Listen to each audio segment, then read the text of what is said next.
சில்லுன்னு குளிர்காத்து. இந்த குளிர்காத்துல நீலமலை வாசல் சரிவில் வேகமா ஒரு ஜீப் போய்கிட்டு இருக்கு. அந்த ஜீப்ல எஸ்ஐ கதிரவனும் கான்ஸ்டபிள் பவியும் இருக்காங்க. பவி ரொம்ப பயத்துல இருக்கா.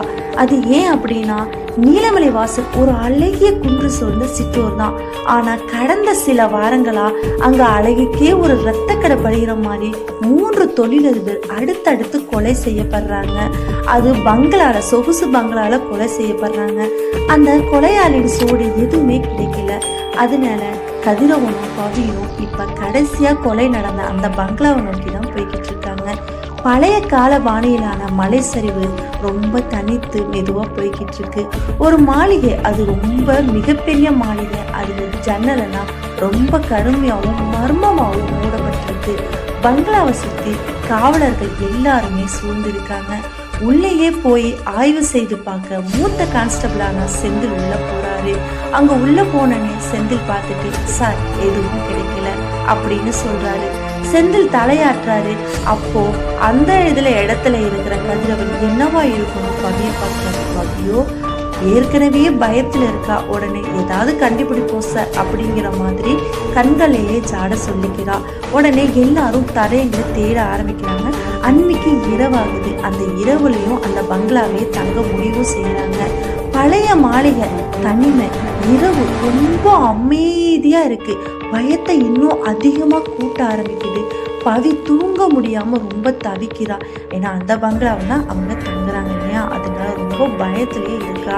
ஒரு கட்டிடத்துல போய் லைப்ரரி இருக்கு. அந்த லைப்ரரியை போய் திறந்து பார்க்குறா. லைப்ரரி ரொம்ப தூசியமா, எந்த ஒரு வாசனையும் இதாகாம மங்களாவும் இருக்கு.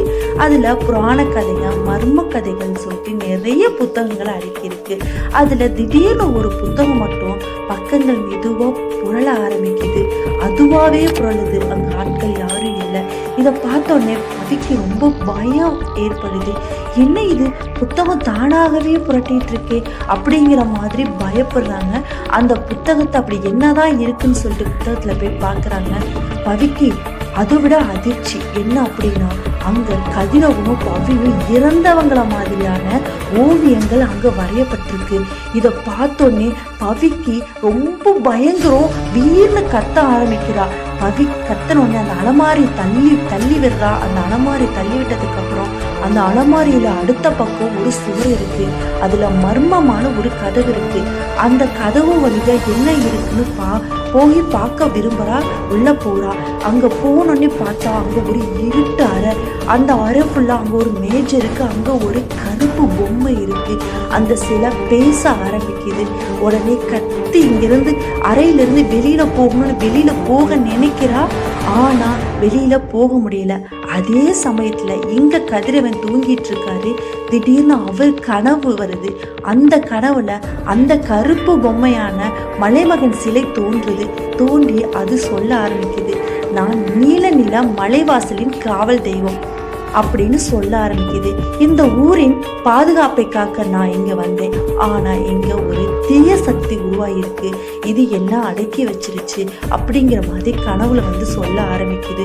உடனே கதிரவன் எந்திரிக்கிறான்.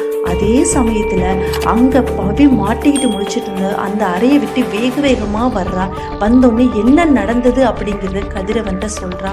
கதிரவனும் தனக்கு வந்த கனவுகளையும் சொல்றா. உடனே இங்க ஏதோ மர்மம் இருக்கு சார், எப்படியாவது இங்கிருந்து நம்ம போயிடணும் அப்படிங்கிற மாதிரி சொல்றா. ஆனா இதுல என்ன ஒரு விஷயம்னா, பவியும் கதிரவனும் ஆல்ரெடி இறந்துட்டாங்க. எப்படி, என்ன நடக்குது அந்த ஒரு மர்ம பங்களாவில்?